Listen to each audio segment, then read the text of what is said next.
Hello, everybody. This is Toni Turner, and welcome to the market now as of Friday, August 7th at about 1:30 p.m. Eastern. Well, the S&P 500 is retreating from a near six-month high in choppy trading today, with data showing slowdown in U.S. employment growth, while U.S.-China tensions are escalating. The Labor Department's closely watched report showed non-farm payrolls increased 1.76 million in July. That's better than the 1.6 million jobs economists forecasted, but it's still below June's numbers. And on that note, let's go on and look at three charts that could give us some insight into the week to come. First of all, as we always do, we're going to take a look at the daily chart of the S&P 500 SPDR, symbol SPY. As you all know, this is the exchange-traded fund that closely follows our S&P 500 index. So from February on this year, we've had quite a ride with the move down on the knowledge of coronavirus all the way down to March 23rd lows, all the way back up, stretching back up over the 20-day moving average, the red line for most of the time, certainly staying from mid-April on over the green line, the 50-day moving average, and gradually in May rising up over the 200-day moving average, which is the black line you see on this screen. So we've had quite a time. We have had, most of the time, it has been in an uptrend, simply making higher lows and eventually higher highs. And right now, when I captured this chart today, the SPY was trading at $333.96. As you all may remember, the February all-time closing high for the SPY was at $338 and change, $338.34 to be precise. So now we're waiting to see if the SPY can get back up to 338 and go back and start over 335. Right now we're just about 1 percentage point off of those all-time highs. Again, right at 334 here, pretty close. So got to see if we can keep going here. Now, in the past week, the SPY has popped up and made a very nice swing higher, price swing higher. But now, of course, with second quarter earnings season tapering off quite a bit, so those numbers won't, those exciting numbers won't be coming out quite as much as we taper off from earnings announcements in the next week. We do, if anybody's noticed, have a pandemic going on. Although the stock market has been miraculous just about after the initial shock in March all the way through it. Certainly can't argue with an uptrend here. But now maybe we might be starting to see here a point in time where the stock market has to rest. So we do see now that the RSI, the Relative Strength Index, has crawled back up to the overbought line. It's not a big negative, it's a mild negative we want to pay attention to. If we look at the MACD, the Moving Average Convergence Divergence Oscillator, this is a lagging indicator, we call it, but we do have to take note that it's been sound asleep here really from the middle of June. While price has moved higher, the MACD has stayed the same pretty much. So we have to, we just note that. It's not a big deal, but we do note that. We do note that the RSI is back at 68, 70 is overbought territory. We do note that we do have a lot going on here, and summer months can be more hectic as we usually have less volume. So we have to, we really need to pay attention here in the coming week. Of course, the market is now looking to see if there will be any more additional stimulus. A lot of that stimulus is certainly responsible for keeping this market running in the good condition it's running in. We have to see if that's going to continue. So this is really where the rubber meets the road here. If the SPY gets back up to 336, 337, this is where the rubber meets the road. Can it keep going? So please keep an eye on your protective stops. please trade carefully and trade what you see, not what you think will happen. Okay, our next chart is the Invesco QQQ, symbol QQQ. As you all know, this is the ETF that closely follows our NASDAQ 100, very major index in the market now. The components of the QQQ, the top ones, the Amazons, the Apples, the Facebooks, the indeed Teslas of the world, these are the stocks, the technology stocks, of course, the high momentum, high growth stocks. These are the ones that have generally led the market higher in past weeks, certainly in past months. Now, yesterday, Thursday, the QQQ made a brand new all-time closing high at $274.64.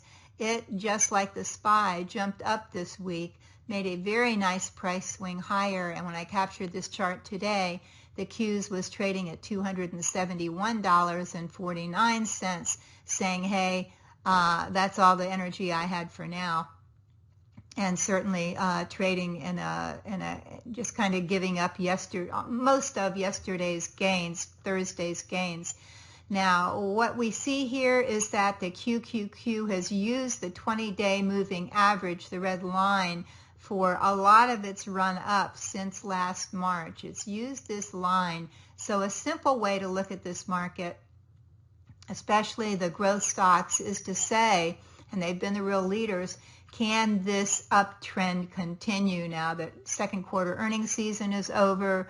And again, some of these price to earnings ratios are getting extremely inflated. So keep an eye on that, on the QQQ in the coming week. It's been treading water so far today. We do have new resistance here at 275. We do have support at the 20-day moving average coming in at 263. We have more potential support here coming in a little over 252, where the 50-day moving average is coming in, and we can see price support there as well. Now, keeping an eye on this 20-day moving average and certainly the 50-day, that's important. Just a quick note here. Remember that moving averages, you can kind of think of them, they're analogous to a staircase, and you're walking up the staircase. So think of the 20-day moving average as a staircase. You're walking up the staircase. You're lifting your legs up high and then bringing them down to the staircase. You have to bring them back down to the staircase in order to take the next step. And that's kind of how the QQQ is moving here, moving up and taking its next step. But now look, when it moved back down here 2 weeks ago to the 20-day moving average, it couldn't keep up the pace that it had earlier. It couldn't bounce right off the 20-day. It had to struggle first. So just please note that, not a big deal, but note that there was a little struggle going on week before last for the Q to finally stand up, take that step off the staircase, and raise its leg back up. So know that price moves in cycles. Nothing goes up forever. Just be very, very wise here, and don't give away the profits that you've worked so hard to get in this run. Maybe we get a little pause here, maybe we don't. If the Qs rise over 275, then fantastic. But again, I think you ought to be careful in the coming week. Okay, and finally, because I am getting more defensive, we can always handle the good news, but if the market starts to get a little wobbly or a little shaky in the week to come, I'm looking here at the Select Sector Spiders Utilities ETF, the XLU. This is a daily chart. Top components in the XLU are NextEra Energy, Duke, Southern Company, and Dominion. Now, typically, you can see that the XLU utilities, many times they will move sideways for quite a period of time. But if the market gets defensive, this is a bond-like, utilities are a bond-like asset, and it's where people move to when they get nervous.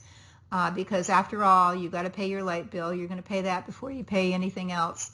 And of course, these pay nice dividends. So I'm looking at the XLU here. I'm noticing from the highs back here at 71, the XLU fell, of course, pretty darn dramatically down here to the lows down here at March 23rd low, like everybody else, at $43.43. Then it rallied up nearly 50% of that prior move down.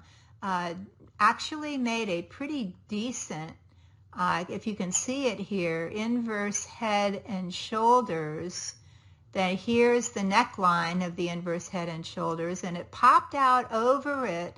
But when tech stocks and high momentum and growth stocks took off here in April, May, people say, oh, utilities are boring as heck. I don't care about them. And so, of course, the XLU drifted a little lower. Now, when any anxiety comes into the air about can these tech stocks continue their huge uptrend, then utilities start to look more attractive again. They did so through the first part of June, then moved down again. So the inverse head and shoulders hasn't really played out yet. In a way, I hope it doesn't, because that will mean the big tech stocks are probably pausing for a rest, but it is what it is. It's a good place to look at. The 200-day moving average here has drawn a nice price resistance point for us. We do have support down here at 54, so the XLU pretty much traded in a range here. But then today it woke up and said, all right, got to wake up. It's time to get defensive here. So when I captured this chart today, the XLU is trading at $61.58. And it's right above the 200-day moving average, breaking out right now of this sideways consolidation that we've seen for most of July. So if the market looks shaky next week, and if the tech stocks start to wobble, and if the XLU can remain above the 200-day moving average, again, right now it is so at $61.51, I may well add shares of the XLU to my trading portfolio. My initial stop's going to be fairly tight here, down here at $59. That's just below the 50-day moving average that's coming in at $59.14. If it continues to rally, the XLU, and if it can move up above the 63, right back here, the prior high, if it can move above the prior high at 63, I will probably add shares to my portfolio, and at that point in time, my stop will be turned into a trailing stop. So during the coming week, you may want to keep an eye for a little calmer place in the market. You may want to keep an eye on the XLU.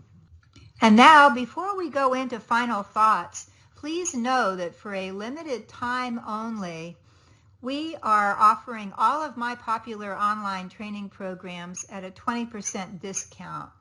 So if you want to discover my simple yet very powerful strategies for swing trading, trend trading, 3 winning setups, bottom fishing, much, much more. These are strategies that will help you increase your gains quickly and easily. Just go to the link on this screen or simply click on the orange button below to check it out. Where, again, this is a limited time only sale. You can choose any one of my online training programs. Just enter the coupon code 20product. Okay, so let's look at this, some of these final thoughts. After exiting a losing trade, can you mentally bounce back to a positive mindset? Can you do that? After you exit a losing trade, can you mentally bounce back? Now, in one study, high-performing equity traders in a large global bank defined mental toughness as the ability to perform at consistently high levels through times of personal and professional pressure. The ability to perform at consistently high levels through big times of pressure. Now look, we all make losing trades. I do too. Everybody does. And we all feel badly after making one. To the degree, however, that you focus on your negative feelings, at least in the short term, you will unconsciously sabotage your ability to make winning trades. And you might even resort to revenge trades, making high-risk trades to get revenge on the market. Market took my money and I'm going to get revenge. We all know how well that works. And most of us know how dangerous those trades can be because you're coming from the totally wrong mindset. So when a losing trade gets you down, make sure you have hard protective stops set with your broker on your remaining positions.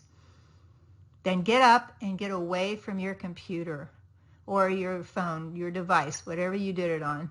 Go for a walk or do something constructive that hasn't anything to do with the market. And I want you to think this. The road to becoming a consistently winning trader is a journey. It is not a destination. Once you feel better, go back to looking at your losing trade without emotion and find the lesson in it. What did you do? Write down how and why the trade went against you and what steps you will take to eliminate any faulty steps that you made. What did you do wrong? Did you ignore your stop? Did you not put in a hard stop with your broker? Did you wait too long? Did you get out too soon? There's all kinds of questions that go ahead and answer it. Write down a couple of sentences. I did this, this, and this. Don't be accusatory. Just write it down. Then do this. Imagine yourself, calm down, and imagine yourself experiencing a similar market move. And imagine you, yourself, acting in a way that will minimize the loss the next time. Begin trading again only when you feel positive and clear-headed and can trade from the calm, nimble, confident mindset you need to succeed. It's a great way to deal with losing trades. Again, if you want to become a consistently winning trader, please check out our 20% off sale on all of our products, all of our online trading programs that can help you increase your profits from now on. Just click on the button below for more information. So until next week, be careful out there. Keep green on your screen. I'm Toni Turner, and this is The Market Now.